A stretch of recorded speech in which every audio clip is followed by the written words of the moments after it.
আমরা সপ্তম শ্রেণী তৃতীয় পর্যায়ক্রমিক মূল্যায়নের ভূগোলে 10 নম্বর স্কুলের প্রশ্ন উত্তরগুলো আলোচনা করব। একের আই, পৃথিবীর কক্ষপথটি হলো উপবৃত্তাকার। 2, অনুসরা অবস্থানে দক্ষিণ গোলার্ধে যে ঋতু বিরাজ করে তা হলো গ্রীষ্ম। 3, প্রদত্ত কোন বছরটি অধিবর্ষণ হয়? 2010। 4, শরৎকালীন বিষুব বলা হয় নিচের কোন তারিখটিকে? 23শে সেপ্টেম্বর। 5, পৃথিবীর ছোট প্রতিরূপ হলো গ্লোব। 6, ভারতে প্রমাণ দ্রাঘিমা 82 ডিগ্রি 30 মিনিট পূর্ব। 7, প্রমাণ চাপ মাপার যন্ত্রটি হলো ব্যারোমিটার। 8, পৃথিবীর সবচেয়ে উর্বর অঞ্চলটি হলো সমভূমি। 9, ভূমির ঢাল অনুসারে উৎস থেকে মোহনার দিকে বয়ে চলা স্বাভাবিক প্রবাহমান জলধারা হলো নদী। 10, প্রদত্ত যে নদীটির বদ্বীপ নয় সেটি হলো আমাজন। 11, একটি গুরুত্বপূর্ণ প্রাকৃতিক সম্পদ স্বাদু জল। 12, যে দূষণের ফলে ব্ল্যাকফুট ব্যাধি হয় তা হলো আর্সেনিক। 13, প্রকৃতির সব থেকে বড় দান হলো মাটি। 14, ইউরোপের সর্বোচ্চ শৃঙ্গ এলবুর্জ। 15, ইউরোপের দীর্ঘতম নদী ভলগা। 16, রুশ শিল্পাঞ্চল গড়ে উঠেছে যে খনিজকে কেন্দ্র করে তা হলো কয়লা। 2 এর এতে শূন্যস্থান পূরণ। আয়তে বলেছে উত্তর গোলার্ধের সব থেকে বড় দিন 21শে জুন। 2, বিষুব কথার অর্থ সমান দিন ও রাত। 3, ফিনল্যান্ডকে হাজার হ্রদের দেশ বলা হয়। 4, লন্ডন অববাহিকা অঞ্চলের প্রধান নদী টেমস। বিতে দিয়েছে স্তম্ভ মেলানো। আয়তে স্তূপ পর্বত হলো সাতপুরা। আন্তর্জাতিক নদী দানিউব। বায়ুচাপ পরিমাপের একক মিলিবার। আর অতিরিক্ত গাছ কাটার ফলাফল মাটির ক্ষয় বৃদ্ধি। সিতে দিয়েছে সত্য হলে ঠিক আর অসত্য হলে ভুল। আয়তে বলেছে মালভূমির অপর নাম হলো টেবিলল্যান্ড ঠিক। 2, ভোপাল গ্যাস দুর্ঘটনাটি ঘটে 1985 সালে ভুল। 3, বায়ুচাপের পার্থক্যই বায়ু প্রবাহের ঠিক প্রধান কারণ ঠিক। 4, ক্যাডমিয়াম দূষণে ইতাই ইতাই অসুখ হয় ঠিক। ডিতে বলেছে একটি বাক্যে উত্তর দিতে। আয়তে বলেছে জলপাই গাছ ইউরোপের কোন জলবায়ু অঞ্চলে দেখা যায়? ভূমধ্যসাগরীয় জলবায়ু অঞ্চলে দেখা যায়। 2, পৃথিবীর গড়ে 15 কোটি কিলোমিটার দূর থেকে সূর্যকে প্রদক্ষিণ করে। 3-এ আসে, এগুলো 2 নাম্বারের করে। 3-এর আয়তে বলেছে কোন বছর অধিবর্ষ কিনা তা তুমি কিভাবে হিসাব করবে? এই উত্তরটা লিখবে যে বছরের অঙ্ককে 4 দিয়ে ভাগ করলে যদি কোনো ভাগশেষ না থাকে তাহলে সেই বছরটি অধিবর্ষ হয়। তবে বছরের অঙ্কের শেষে যদি দুটো শূন্য থাকে বা শতক বর্ষ হয় তাহলে 400 দিয়ে ভাগ করা হয়। এই পদ্ধতিতে ভাগ করে যে সব বছরে কোনো ভাগশেষ থাকে না সেই বছরগুলোকে লিপ ইয়ার বলা হয়। যেমন 1600, 2000, 2400 প্রভৃতি সাল অধিবর্ষ, কিন্তু 1900 সাল অধিবর্ষ নয়, কারণ 400 দিয়ে ভাগ করলে ভাগশেষ থেকে যাবে। 2-এতে বলেছে নদী ধারণ অববাহিকা বলতে কি বোঝো? ধারণ অববাহিকা কাকে বলে সংজ্ঞাটা লিখবে যে উচ্চ গতি এবং বা পার্বত্য প্রবাহে নদী সৃষ্টির প্রাথমিক পর্যায়ে ক্ষুদ্র ক্ষুদ্র জলধারা দিয়ে গঠিত হয় একটি মূল বা প্রধান নদী। পার্বত্য অঞ্চলে এরূপ একটি মূল নদী এবং তার উপনদী ও শাখা নদী বিধৌত অঞ্চলকে ওই নদীর ধারণ অববাহিকা বলে। 3-এতে বলেছে ট্রাক ফার্মিং কাকে বলে? লিখবে বাজার বাগান কৃষি বা হর্টিকালচারে প্রতিদিনের প্রয়োজনীয় শাকসবজি ফুল ও ফল চাষ করা হয়। এই সমস্ত দ্রব্য নিকটবর্তী মহানগরের বাজারে সরবরাহ করা হয়। কৃষি ক্ষেত্র থেকে একেবারে শহরের মধ্যে বাজারে শাকসবজি নিয়ে আসার জন্য ট্রেন অপেক্ষা ট্রাকই বেশি সুবিধাজনক। তাই শহরতলি অঞ্চলের এমন বাজার বাগান কৃষিকে ট্রাক ফার্মিং বলে। 4-এতে বলেছে ইউট্রোফিকেশন কি? লিখবে সাবান ডিটারজেন্টের ফসফেট বা ক্ষার বদ্ধ পুকুর জলাশয়ের জলে মিশলে প্রচুর পরিমাণে শৈবাল আগাছা কচুরিপানা বেড়ে যায়।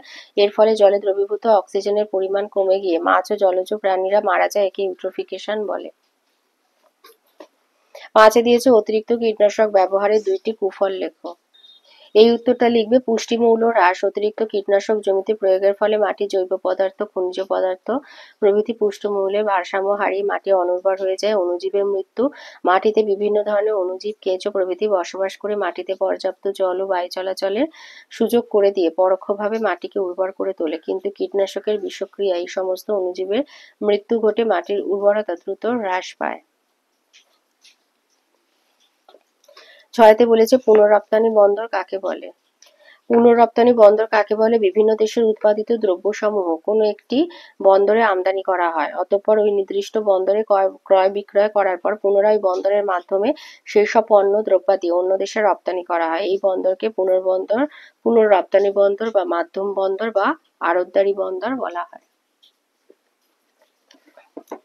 4-এ আসি। 4-এর আয়তে বলেছে অক্ষরেখা এবং দ্রাঘিমা রেখার পার্থক্য লেখো।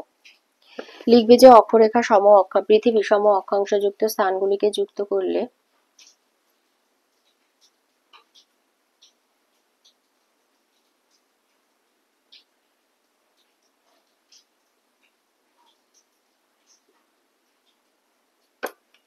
পৃথিবীর সম অক্ষাংশযুক্ত স্থানগুলিকে যুক্ত করলে পূর্ব পশ্চিমে বিস্তৃত যে কাল্পনিক রেখা পাওয়া যায় তাকে অক্ষরেখা বলা হয়।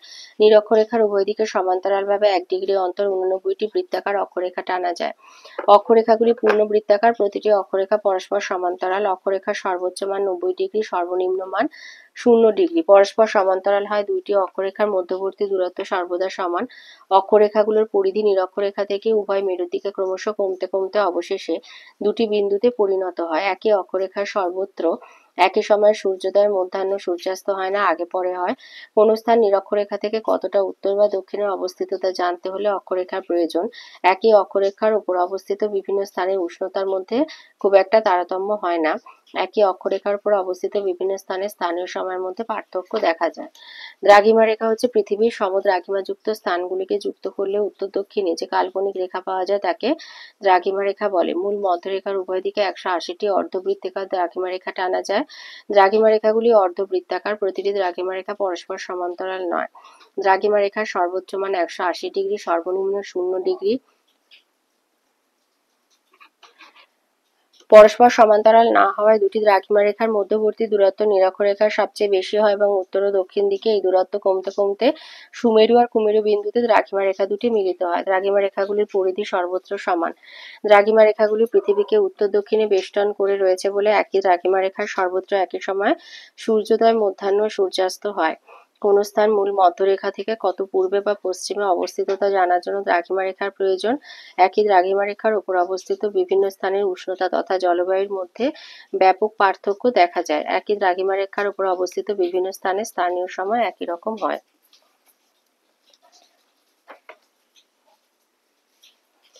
4-এ 2 নম্বর দিয়েছে মাটি দূষণের কারণগুলি লেখো। মাটি দূষণের কারণ হচ্ছে দুভাগে ভাগ করা যায়, একটা প্রাকৃতিক, একটা অপ্রাকৃতিক। প্রাকৃতিক হচ্ছে এক হলো মাটি ক্ষয় থেকে দূষণ, উৎস বৃষ্টিপাত, নদী প্রভৃতির দ্বারা ক্ষয়। প্রক্রিয়া হচ্ছে বৃষ্টিপাত, নদীর জলপ্রবাহ ইত্যাদির মাধ্যমে ভূপৃষ্ঠের উপরিভাগে মৃত্তিকা ক্ষয়প্রাপ্ত হয়। এর ফলে মাটির উর্বরতা হ্রাস পায় এবং মাটি দূষিত হয়ে পড়ে। 2 হচ্ছে অগ্ন্যুৎপাত থেকে দূষণ। উৎস হলো ভূ আলোড়ন, আগ্নেয়গিরি থেকে নির্গত পদার্থ। প্রক্রিয়া ভূ আলোড়নে সৃষ্ট ফাটল, আগ্নেয়গিরি প্রভৃতি থেকে নির্গত লাভা, ছাই, বিভিন্ন রাসায়নিক পদার্থ ভূপৃষ্ঠস্থ মাটির সঙ্গে মিশে মাটি দূষণ ঘটায়। অপ্রাকৃতিক কারণ এক হচ্ছে নগরায়ন থেকে দূষণ। উৎস হচ্ছে নতুন নগরপত্তন, গ্রাম থেকে শহরে রূপান্তরকরণ। প্রক্রিয়া হচ্ছে অতিরিক্ত জনসংখ্যা বৃদ্ধির ফলে বাসস্থানের চাহিদা দ্রুত বৃদ্ধি পাচ্ছে, ফলে অরণ্য ধ্বংস করে বসতি তৈরি হচ্ছে। এর ফলে মাটির ক্ষয় ও মাটি দূষণ দুই ঘটছে। আবার গ্রামগুলি আধুনিকীকরণের দ্বারা শহরে পরিণত হচ্ছে, যার ফলে বৃক্ষচ্ছেদন, কৃষিজমি হ্রাস প্রভৃতি কারণে মাটি ক্ষয় ও দূষণ হচ্ছে। 2 বর্জ্য পদার্থ থেকে দূষণ। উৎস হচ্ছে গৃহস্থালী, কারখানা, হাসপাতাল, বাজার প্রভৃতি থেকে নিষ্কাশিত বর্জ্য পদার্থ। প্রক্রিয়া হচ্ছে শিল্পকেন্দ্র, গৃহস্থালী, পৌর প্রতিষ্ঠান, বাজার, হোটেল ইত্যাদি কঠিন ও জলীয় বর্জ্য পদার্থ প্রতিদিন প্রচুর পরিমাণে স্তূপীকৃত হয়, যা মাটি দূষণের জন্য দায়ী। 3 রেচন পদার্থ থেকে দূষণ। উৎস হচ্ছে মানুষ ও প্রাণী রেচনজাত পদার্থ। প্রক্রিয়া হচ্ছে গ্রামাঞ্চলে নির্দিষ্ট শৌচালয় ব্যবহার না করে যত্রতত্র মলমূত্র ত্যাগ করার ফলে শুধু মাটি দূষিত হয় না, তার থেকে জীবাণু ঘটিত অসুখ বিসুখও ছড়ায়। এছাড়া ফার্ম হাউস বা খামারগুলির হাঁস মুরগি পালন কেন্দ্র এবং অন্যান্য পশুপালন কেন্দ্র থেকে নির্গত পশুর মলমূত্র ও অন্যান্য বর্জ্য মাটি দূষণ ঘটায়। যানবাহন থেকে দূষণ। উৎস হচ্ছে যানবাহন নির্গত ধোঁয়ার মাধ্যমে সৃষ্ট অ্যাসিড বৃষ্টি। প্রক্রিয়া হচ্ছে জনসংখ্যা বৃদ্ধি তথা নগরায়ন যানবাহন বৃদ্ধির প্রধান কারণ। যানবাহন থেকে নির্গত sulphur die oxide, nitrogen die oxide বৃষ্টির জলের সঙ্গে বিক্রিয়া করে যথাক্রমে সালফিউরিক অ্যাসিড ও নাইট্রিক অ্যাসিড তৈরি করে এবং বৃষ্টির জলের সঙ্গে ওই অ্যাসিড মাটিতে পড়ে মাটি দূষণ ঘটায়। কৃষিকাজ থেকে দূষণ। উৎস হচ্ছে অতিরিক্ত রাসায়নিক সার ও কীটনাশকের ব্যবহার। প্রক্রিয়া জনসংখ্যা বৃদ্ধি, খাদ্যের চাহিদা বৃদ্ধি করেছে। অতিরিক্ত খাদ্যের যোগান দিতে ফসল উৎপাদন বৃদ্ধি করার জন্য অতিরিক্ত রাসায়নিক সার ও কীটনাশক ব্যবহার করা হচ্ছে। ফলে মাটিতে বসবাসকারী বিভিন্ন উপকারী অণুজীব ও কেঁচোর মৃত্যু হচ্ছে। এতে মাটিতে জৈব পদার্থ কমে যাচ্ছে, মাটির উর্বরতা হ্রাস পাচ্ছে, মাটি দূষিত হচ্ছে। শুধু তাই নয়, এতে উৎপাদিত ফসলের খাদ্যগুণ নষ্ট হচ্ছে। এছাড়া একই শস্যের বহুবার চাষও মাটির উর্বরতা কমায়। কারখানা থেকে দূষণ হচ্ছে উৎস কারখানা থেকে নির্গত বিষাক্ত বর্জ্য পদার্থ ও রাসায়নিক গ্যাস। প্রক্রিয়া হচ্ছে বিষাক্ত বর্জ্য পদার্থ মাটির উপরে শুধু নয়, ভূগর্ভস্থ জলকেও দূষিত করে। এছাড়া বিষাক্ত গ্যাস বৃষ্টির জলের সঙ্গে মিশে মাটি দূষণ করে। জলসেচ থেকে দূষণ। কৃষিক্ষেত্রে অত্যধিক জলসেচের ব্যবহার। প্রক্রিয়া শুষ্ক আর মরু অঞ্চলে কৃষিক্ষেত্রে অতিরিক্ত জলসেচের ফলে মাটির উর্বরতা হ্রাস পাচ্ছে এবং মাটির নিচে থাকা লবণ কৈশিক প্রক্রিয়ায় মাটির ওপরে চলে এসে লবণের স্তর সঞ্চিত করছে, এতে মাটি দূষিত হয়ে পড়ছে। তেজস্ক্রিয় পদার্থ থেকে দূষণ উৎস হচ্ছে পারমাণবিক কেন্দ্র, তাপবিদ্যুৎ কেন্দ্র থেকে নির্গত পদার্থ। প্রক্রিয়া হচ্ছে তাপবিদ্যুৎ কেন্দ্র, পারমাণবিক কেন্দ্র, গবেষণাগার, শিল্প কেন্দ্র, হাসপাতাল থেকে নির্গত তেজস্ক্রিয় বর্জ্য পদার্থ মাটিতে মিশে মাটি দূষণ ঘটায়। আবার ওই মাটিতে চাষ করলে কৃষিজ ফসলে ওই ক্ষতিকারক পদার্থের অনুপ্রবেশ ঘটে, যা নানা রোগের কারণ হয়ে দাঁড়ায়।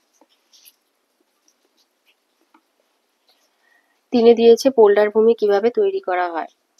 এটা লিখবে যে প্রথমে অগভীর জলাভূমি বা সাগরের কিছু অংশ চারিদিকে মাটি বা কংক্রিটের বাঁধ দিয়ে ঘিরে ফেলা হয়। এই বাঁধের ভিতরে জল নিকাশি চক্রখাল থাকে। এরপর এই ঘেরা জলাভূমি পাম্পের সাহায্যে কাদা জলে ভরাট করা হয়। জলাভূমির তলদেশে পলি থিতিয়ে যাওয়ার পর উপরের জল পাম্পের সাহায্যে খাল দিয়ে সমুদ্রে ফেলে দেওয়া হয়। তারপর পলি শুকিয়ে গেলে ওই জমিকে বেশ কয়েক বছর ফেলে রাখা হয় লবণমুক্ত করার জন্য। অবশেষে জমিকে কৃষিকার্যের উপযুক্ত করে তোলার জন্য সেখানে বেশ কয়েক বছর বিভিন্ন পশুখাদ্য, হে ক্লোভারের চাষ ও পশুপালন করা হয়। পরে জমি কৃষির উপযুক্ত হলে বিট, ওট, সূর্যমুখী, টিউলিপ প্রভৃতি শস্য ও ফুলের চাষ শুরু হয়। এটা 3 মার্কের বলে বইয়েরটা বললাম। 4-তে দিয়েছে বায়ুচাপের পার্থক্যের কারণগুলি লেখো। আচ্ছা, বায়ুচাপের পার্থক্যের কারণ, এটা যেহেতু 3 মার্কের আছে সেই জন্য এই উত্তরটা লিখবে যে বায়ুচাপ কি সর্বত্র সমান। এই যে বায়ুচাপ সর্বত্র সমান হয় না। বায়ুচাপের তারতম্যের কারণ এক হচ্ছে পৃথিবীর মাধ্যাকর্ষণ বল এবং উপরের স্তরের বায়ুর প্রবল চাপের কারণে সমুদ্র সমতলে বায়ুর ঘনত্ব খুব বেশি হয়, তাই সমুদ্র সমতলে বায়ুচাপ সব থেকে বেশি। 2 হচ্ছে একই কারণে উপরের স্তরের বায়ুর ঘনত্ব কম হয়, চাপ কম হয়। 3 কোনো অঞ্চলে উষ্ণতা বৃদ্ধি পেলে বায়ুচাপ কমে যায়, আবার উষ্ণতা হ্রাস পেলে বায়ুচাপ বেড়ে যায়। 4 হচ্ছে কোনো অঞ্চলে বায়ু প্রচুর জলীয় বাষ্প গ্রহণ করলে বায়ুচাপ কমে যায়, কারণ জলীয় বাষ্প বিশুদ্ধ বায়ু অপেক্ষা হালকা। 5 হচ্ছে স্থলভাগ আর জলভাগের উপরে বায়ুচাপ ভিন্ন ভিন্ন হয়। দিনে স্থলভাগে নিম্নচাপ আর জলভাগে উচ্চচাপ, আর রাতে স্থলভাগে উচ্চচাপ, জলভাগে নিম্নচাপ বিরাজ করে। 6 হচ্ছে পৃথিবীর যে অঞ্চলে অভিকর্ষজ টান বেশি সেখানে উচ্চচাপ, আর যেখানে অভিকর্ষজ টান কম সেখানে নিম্নচাপ সৃষ্টি হয়। 5-তে দিয়েছে রুশ শিল্পাঞ্চল লৌহ ইস্পাত শিল্পে উন্নত কেন। এই যে রুর অঞ্চল লৌহ ইস্পাত শিল্পে উন্নত কেন লিখবে। লৌহ ইস্পাত শিল্পের প্রধান কাঁচামাল হচ্ছে আকরিক লোহা এবং কয়লা। এখানকার শিল্পোন্নতিতে এই দুইটি কাঁচামালের ভূমিকাই মুখ্য। এই অঞ্চলে লৌহ ইস্পাত শিল্পে উন্নতির কারণ এক হচ্ছে রুর অঞ্চলের প্রধান শিল্প হচ্ছে লৌহ ইস্পাত শিল্প। লৌহ ইস্পাত উৎপাদনে রুশ শিল্পাঞ্চল ইউরোপ মহাদেশে প্রথম স্থান অধিকার করে। জার্মানির 80% লৌহ ইস্পাত এই অঞ্চলে উৎপাদিত হয়। শিল্পকেন্দ্র, এখানকার প্রধান লৌহ ইস্পাত শিল্প কেন্দ্রগুলি হচ্ছে এসেন, ডুসেলডর্ফ, ডুইসবার্গ, ডর্টমুন্ড, বোখুম, মুলহাইম, গেলসেনকির্খেন, হ্যাম, হ্যাটিনজেন প্রভৃতি। এসেন শহরে ক্রুপস অ্যান্ড ডেমাক লৌহ ইস্পাত কোম্পানিটি পৃথিবী বিখ্যাত। উন্নতির কারণ, রুর অঞ্চলে লৌহ ইস্পাত শিল্পের উন্নতির প্রধান কারণ এক হচ্ছে স্থানীয় কয়লা। রুর অঞ্চলে রয়েছে উৎকৃষ্ট মানের অ্যান্থ্রাসাইট আর বিটুমিনাস কয়লার ভাণ্ডার। লৌহ ইস্পাত শিল্পে জ্বালানির প্রধান উৎস হচ্ছে এই কয়লা। 2 আকরিক লোহার সহজলভ্যতা। এই শিল্পের প্রধান কাঁচামাল আকরিক লোহা। এখানে তেমন না পাওয়া গেলেও প্রতিবেশী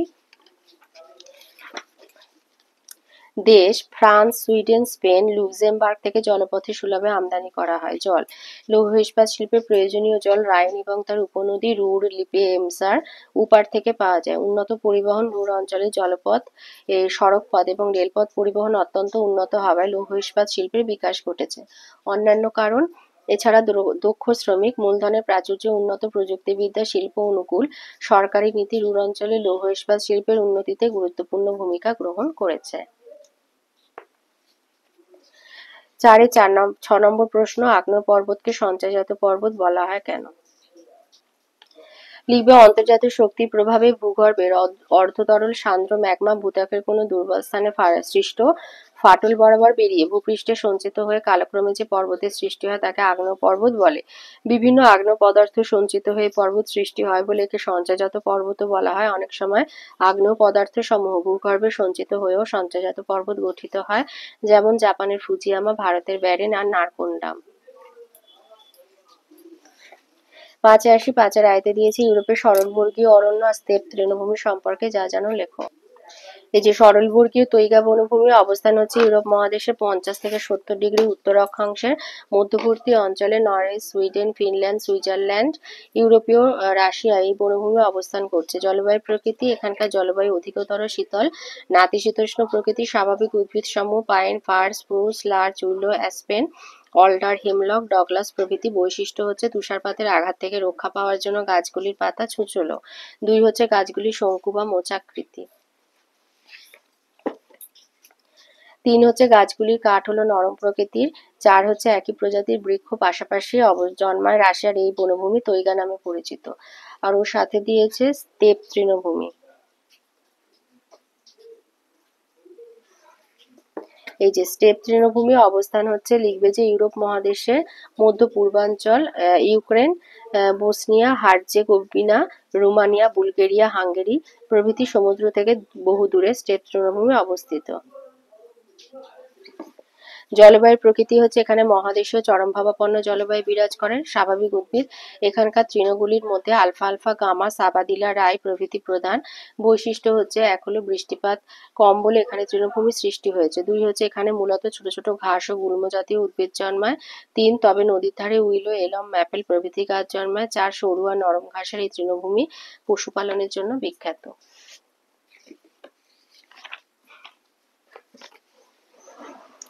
2 বলেছে মানব জীবনে পর্বতের প্রভাব লেখো। লিখবে যে মানব জীবনে পর্বতের প্রভাব হচ্ছে অপরিসীম। যেমন 1 হচ্ছে জলবায়ুর উপর প্রভাব। সুউচ্চ পর্বতশ্রেণী কোনো অঞ্চলে জলবায়ুকে নিয়ন্ত্রণ করে থাকে। যেমন ভারতের উত্তরে হিমালয় পর্বত অবস্থান করায় গ্রীষ্মকালে জলীয় বাষ্পপূর্ণ দক্ষিণ পশ্চিম মৌসুমী বায়ুর প্রভাবে প্রচুর বৃষ্টিপাত ঘটে এবং শীতকালে সাইবেরিয়ার শুষ্ক শীতল বাতাস ভারতে প্রবেশে বাধাপ্রাপ্ত হয়। 2 নদ নদীর উৎস, বরফাবৃত পর্বতমালা নদ নদীর উৎস হিসাবে কাজ করে এবং নদীতে সারা বছর জলের যোগান দেয়। 3 হচ্ছে বনজ সম্পদের প্রাচুর্য। পার্বত্য অঞ্চলে স্বাভাবিক উদ্ভিদ থেকে প্রচুর কাঠ, ভেষজ ঔষধ, ফল, মধু, মোম পাওয়া যায়। 4 পশুচারণ ক্ষেত্র। পার্বত্য অঞ্চলে তৃণভূমিতে পশুচারণ করে বহু মানুষ জীবিকা নির্বাহ করেন। 5 হলো ধাপ চাষ। পার্বত্য অঞ্চলে কৃষি অনুন্নত হলেও পর্বতের গায়ে ধাপ কেটে চা, কফি, ধান প্রভৃতি চাষ করা হয়। 6 হলো শিল্প। বনজ এবং কৃষিজ সম্পদকে কাজে লাগিয়ে বন্ধুর ভূপ্রকৃতিতেও চা শিল্প, কাগজ শিল্প, প্লাইউড শিল্প গড়ে উঠেছে। পর্যটন শিল্প, পার্বত্য অঞ্চলের মনোরম জলবায়ু এবং প্রাকৃতিক সৌন্দর্য পর্যটন কেন্দ্র স্থাপনে সহায়তা করে থাকে। যেমন ভারতের দার্জিলিং, মানালি, সিমলা এরকম উল্লেখযোগ্য কয়েকটি পর্যটন কেন্দ্র। জলবিদ্যুতের যোগান, পার্বত্য অঞ্চলে নদীগুলি খরস্রোতা হওয়ায় জলবিদ্যুৎ উৎপাদন করা যায়। 9 বহিঃশত্রুর আক্রমণ রোধ। দুর্গম পর্বতমালা প্রাচীরের মতো অবস্থান করে দেশকে বহিঃশত্রুর আক্রমণ থেকে রক্ষা করে। হিমালয় পর্বতটি বহু প্রাচীন কাল থেকেই প্রহরীর মতো বহিঃশত্রুর আক্রমণ থেকে ভারতকে রক্ষা করছে। 2 দিয়েছে বায়ুর উচ্চচাপ এবং নিম্নচাপ সম্পর্কে আলোচনা করো। লিখবে যে পৃথিবী পৃষ্ঠের কোনো একক ক্ষেত্রফলযুক্ত স্থানে নির্দিষ্ট ওজন সমৃদ্ধ বায়ু যে পরিমাণ বল বা ওজন প্রয়োগ করে তাকে সেই স্থানে বায়ুর চাপ বলে। প্রসঙ্গত বায়ুমধ্যস্থ অণুগুলির পারস্পরিক ধাক্কা কিংবা বায়ুমধ্যস্থ অণুগুলিতে পৃথিবীর মাধ্যাকর্ষণ বল কার্যকরী হয়ে এই বায়ুচাপ সৃষ্টি হয়। উদাহরণ হচ্ছে সমুদ্রপৃষ্ঠে বা ভূপৃষ্ঠের কোনো 1 বর্গ সেমি এলাকায় বায়ুর চাপ প্রায় 1 কিলোগ্রাম ওজনের সমান হয়। বায়ুচাপের শ্রেণীবিভাগ, ভূপৃষ্ঠ সংলগ্ন বায়ুতে 2 ধরনের চাপ দেখা যায়। একটা হচ্ছে উচ্চচাপ আর একটা হলো নিম্নচাপ। উচ্চচাপ ভূপৃষ্ঠের কোনো নির্দিষ্ট স্থানে নির্দিষ্ট আয়তনের বায়ুর চাপ পার্শ্ববর্তী অঞ্চল অপেক্ষা বেড়ে গিয়ে যখন সেটি প্রায় 1013 মিলিবার বা তার বেশি হয় তাকে বায়ুর উচ্চচাপ বলে। বৈশিষ্ট্য হচ্ছে 1 হলো ভূপৃষ্ঠের কোনো অঞ্চলে তাপমাত্রা হ্রাস পেয়ে বায়ুতে উচ্চচাপ সৃষ্টি করে। 2 উচ্চ চাপযুক্ত অঞ্চলের বায়ুর ঘনত্ব যেমন বেশি হয় তেমন ওজনেও এই বায়ু যথেষ্ট ভারী হয়। উদাহরণ হচ্ছে পৃথিবীর উত্তরে সুমেরু আর দক্ষিণে কুমেরু অঞ্চলের স্থায়ী উচ্চচাপ পরিলক্ষিত হয়। নিম্নচাপ ভূপৃষ্ঠের কোনো নির্দিষ্ট স্থানে নির্দিষ্ট আয়তনে বায়ুর চাপ পার্শ্ববর্তী অঞ্চল অপেক্ষা কমে গিয়ে যখন সেটি 986 মিলিবার বা তার কম হয় তাকে বায়ু নিম্নচাপ বলে। বৈশিষ্ট্য হচ্ছে 1 হলো ভূপৃষ্ঠের কোনো অঞ্চলে তাপমাত্রা বেড়ে গিয়ে বায়ুতে নিম্নচাপের সৃষ্টি হয়। 2 হচ্ছে নিম্নচাপযুক্ত অঞ্চলে বায়ুর ঘনত্ব আর ওজন উভয়ই কম হয়ে থাকে। উদাহরণ হলো পৃথিবী নিরক্ষীয় অঞ্চলের বায়ুতে স্থায়ী নিম্নচাপ পরিলক্ষিত হয়। 4 দিয়েছে কিভাবে জল দূষণ ঘটে আর এই দূষণ প্রতিরোধের উপায়গুলি কি কি। লিখবে শিল্প কারখানা থেকে জল দূষণ, পেট্রো রাসায়নিক শিল্পে, পলিথিন প্লাস্টিক শিল্পে, জ্বালানি শিল্পে, খনিজ তেল পরিশোধন শিল্পে, বিভিন্ন রকম যানবাহন নির্মাণ, ছোট ও মাঝারি ইলেকট্রিক্যাল এবং ইঞ্জিনিয়ারিং শিল্পে প্রচুর পরিমাণে দূষিত রাসায়নিক পদার্থ যেমন অ্যামোনিয়া, ক্লোরিন, ফেনল, সায়ানাইড আর বিভিন্ন ধাতু, জিঙ্ক, পারদ, সীসা, ক্রোমিয়াম ঘটিত দূষক নালা নর্দমাদি, নদী বা সমুদ্রের জলে মিশে জল দূষিত করছে। 2 গৃহস্থালী থেকে জল দূষণ। গ্রাম এবং শহর এলাকার বিভিন্ন আবর্জনা ও বর্জ্য পদার্থ যেমন গৃহস্থালীর দৈনন্দিন রান্না, খাবারের টুকরো, দূষিত বস্তু, শৌচাগারের মলমূত্র, সাবান, ডিটারজেন্ট, ফিনাইল প্রভৃতি নিকাশি নালার মাধ্যমে ভূগর্ভের জলে, নদীতে, জলাশয়ে পড়ে জলকে দূষিত করে তোলে। এছাড়া বিভিন্ন খাটাল, পশুশালা, বড় বাজার, হাসপাতাল, চিকিৎসা কেন্দ্র থেকে উৎপন্ন বর্জ্য জলকে দূষিত করে। কৃষিক্ষেত্র থেকে জল দূষণ। চাষের ক্ষেত্রে বিভিন্ন প্রকার রাসায়নিক সার, কীটনাশক, আগাছানাশক ব্যবহার করা হয়। বৃষ্টির জলে ধুয়ে এই সমস্ত বিষাক্ত রাসায়নিক ভূগর্ভের জলে, জলাশয়ে, নদীতে মিশে জল দূষিত করে। এই সারে থাকা নাইট্রেটের কারণে ক্যান্সার হতে পারে, শিশুদের মাথায় রক্ত চলাচলে অসুবিধা ঘটায়। তেজস্ক্রিয় পদার্থ থেকে দূষণ। পারমাণবিক চুল্লি, চিকিৎসা কেন্দ্র বা বৈজ্ঞানিক পরীক্ষাগারে ব্যবহৃত তেজস্ক্রিয় পদার্থগুলো ব্যবহারের পর সমুদ্রে বা নদীতে ফেলা হয়। পারমাণবিক বিস্ফোরণের পর তেজস্ক্রিয় পদার্থ জলে মিশে জল দূষণ ঘটায়। খনিজ তেল থেকে দূষণ। দুর্ঘটনাগ্রস্ত তেলবাহী জাহাজ থেকে অথবা সমুদ্রে অবস্থিত তেলের খনির তেল সমুদ্রে মিশে জল দূষণ ঘটায়। তাপীয় দূষণ। তাপবিদ্যুৎ কেন্দ্র, পারমাণবিক বিদ্যুৎ কেন্দ্র, কারখানায় ব্যবহৃত উষ্ণ দূষিত বর্জ্য জল সরাসরি জলাশয়, নদীতে মিশে জলে অক্সিজেনের পরিমাণ কমিয়ে দেয়, জল দূষণ ঘটায়। বায়ু দূষণের কারণে কলকারখানা এবং যানবাহনের ধোঁয়ার মধ্যে বাতাসে সালফার ডাই অক্সাইড, নাইট্রোজেনের অক্সাইড, কার্বন মনোক্সাইড ইত্যাদি জমা হয়। বৃষ্টির জলের সঙ্গে সালফার ডাই অক্সাইড আর নাইট্রোজেন ডাই অক্সাইড বিক্রিয়া করে বিভিন্ন জলাশয়ের জলকে আম্লিক করে দেয়। আর্সেনিক দূষণ। মাটির নিচের স্তর থেকে অনিয়ন্ত্রিতভাবে অতিরিক্ত জল তুলে নেওয়ার ফলে মাটির নিচে ফাঁকা জায়গায় আর্সেনিকের যৌগ বাতাসের সঙ্গে বিক্রিয়া করে বিষাক্ত যৌগ তৈরি করে। এই যৌগ জলে মিশে নলকূপের জলের মাধ্যমে পানীয় জলে মিশে যায়। জলে ফ্লুরিনের যৌগ, ক্লোরিন অতিরিক্ত পরিমাণে থাকলেও জল দূষিত হয়। এবার বলেছে জল দূষণ কিভাবে রোধ করা যায়। জল দূষণ আটকানোর সঙ্গে সঙ্গে জলের অতিরিক্ত ব্যবহার কমানো আর বেশি পরিমাণে পুনর্ব্যবহার করলে তবেই সারা পৃথিবীব্যাপী তীব্র জল সংকট মেটানো যেতে পারে। এক হচ্ছে জলাশয়, নদী বা সমুদ্রের জলে নোংরা আবর্জনা সরাসরি ফেলা যাবে না। গরু মোষ স্নান করানো, কাপড় কাচা বন্ধ করতে হবে। 2 চাষের ক্ষেত্রে অতিরিক্ত সার, কীটনাশক দেওয়া বন্ধ করতে হবে। 3 শহর এবং কলকারখানার দূষিত বর্জ্য জল শোধন করে তবেই নদী বা সমুদ্রে ফেলা উচিত। ব্যবহার করা জল পরিশোধন করে পুনর্ব্যবহার করতে হবে। ইসরায়েলে ব্যবহৃত জলের 30% সেচের কাজে পুনর্ব্যবহৃত হয়। তাপবিদ্যুৎ। পারমাণবিক বিদ্যুৎ কেন্দ্রে বর্জ্য গরম জল ঠান্ডা করে তবেই নদী বা সমুদ্রে ফেলা উচিত। বিভিন্ন রকম ব্যাকটেরিয়া, শৈবাল, রাসায়নিকের মাধ্যমে সমুদ্রে ভাসমান তেলের দূষণ দূর করা যায়। নিরাপদ পানীয় জলের জন্য নলকূপের জলের দূষণের বৈজ্ঞানিক পরীক্ষা করে বিশুদ্ধ জল সরবরাহের ব্যবস্থা করতে হবে। 5 দিয়েছে চিত্রসহ নদীর উচ্চ, মধ্য, নিম্ন গতিতে সৃষ্ট একটি করে ভূমিরূপের বর্ণনা দাও। তাহলে প্রথমে আছে নদীর উচ্চ গতিতে সৃষ্ট একটি ভূমিরূপ হচ্ছে আই আর ভি আকৃতির উপত্যকা। পার্বত্য প্রবাহে নদী প্রবল বেগে প্রবাহিত হয় বলে নিম্নক্ষয় খুব বেশি কিন্তু পার্শ্বক্ষয় খুব কম হয়। ফলে এই অংশে সংকীর্ণ আর গভীর আকৃতির উপত্যকা গঠিত হয়। পরবর্তীকালে জলপ্রবাহ, ধস প্রভৃতি কারণে আই আকৃতির উপত্যকা ক্ষয়প্রাপ্ত হয়ে ভি আকৃতির উপত্যকার সৃষ্টি করে। এটা হয়ে গেল উচ্চ প্রবাহে। এবারে হচ্ছে তোমার মধ্যগতিতে। মধ্যগতিতে দিয়ে দেবে অশ্বক্ষুরাকৃতির হ্রদ, যে মধ্যগতিতে সমভূমি অঞ্চলে কোনো কোনো নদীতে অসংখ্য বাঁক দেখা যায়। নদীর এই বাঁক ক্রমশ আয়তনে বৃদ্ধি পায় এবং একসময় বাঁকের মধ্যবর্তী স্থান সংকীর্ণ হয়ে পরস্পর কাছে এসে ক্ষয় পেয়ে 2টি বাঁক মিলিত হয় এবং নদী সোজা পথে চলতে থাকে। ফলে ফেলে রাখা নদীর বাঁকটিতে জল জমে হ্রদের সৃষ্টি হয়। এই হ্রদের আকৃতি অনেকটা ঘোড়ার খুরের মতো হয় বলে একে অশ্বক্ষুরাকৃতির হ্রদ বলে। যেমন মুর্শিদাবাদ জেলায় গঙ্গা নদীর 2 পাশে এই ধরনের হ্রদ দেখতে পাওয়া যায়। এবার রয়েছে নিম্ন গতিতে বা বদ্বীপ্রবাহে। লিখবে প্লাবনভূমি। সমভূমি অঞ্চলে জলস্রোত কমে যাওয়ার দরুন নদী তার তলদেশে নুড়ি, কাঁকড়, বালি প্রভৃতি সঞ্চয় করে নিজের গভীরতা কমিয়ে দেয়। তাই বর্ষাকালে নদীর জলের মাত্রা বৃদ্ধি পেয়ে 2 কূল প্লাবিত করে 2 ধারে নদী প্রচুর পরিমাণে পলি, কাঁকড়, বালি সঞ্চয় করে যে ভূমিরূপ সৃষ্টি করে তাকে প্লাবনভূমি বলে। যেমন গঙ্গা, নীল, ইয়াংসে নদীর নিম্ন অববাহিকায় প্লাবনভূমি রয়েছে। প্লাবনভূমিতে স্বাভাবিক বাঁধ, অশ্বক্ষুরাকৃতির হ্রদ, জলাভূমি প্রভৃতি দেখা যায়। তার সাথে ছবিগুলো দিয়ে দেবে। 6 দিয়েছে ইউরোপের রেখা মানচিত্র। ইউরোপ: ককেসাস পর্বত, ল্যাডোগা হ্রদ, কৃষ্ণ সাগর, তুন্দ্রা বনভূমি আর লন্ডন শহর দেখাতে হবে। তো প্রথমে আছে ককেশাস পর্বতমালা, এই হচ্ছে ককেশাস পর্বতমালা, এটা হলো ইউরোপ। এইটা হচ্ছে ককেশাস পর্বতমালা। তারপরে দিয়েছে ল্যাডোগার হ্রদ,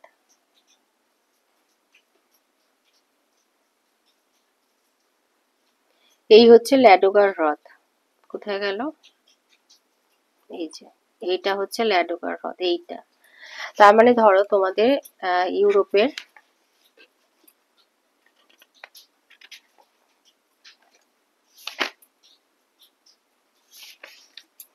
মানে এই যে এইটা হচ্ছে ল্যাডোগার হ্রদ, এই যে এইটা হলো ল্যাডোগার হ্রদ।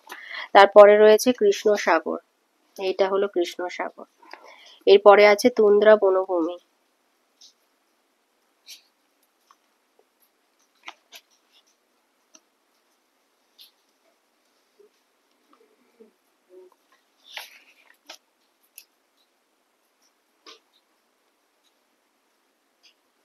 তুন্দ্রা বনভূমি হচ্ছে এটা দেখাবে, এটা হলো তুন্দ্রা বনভূমি। আর এর সাথে রয়েছে লন্ডন শহর,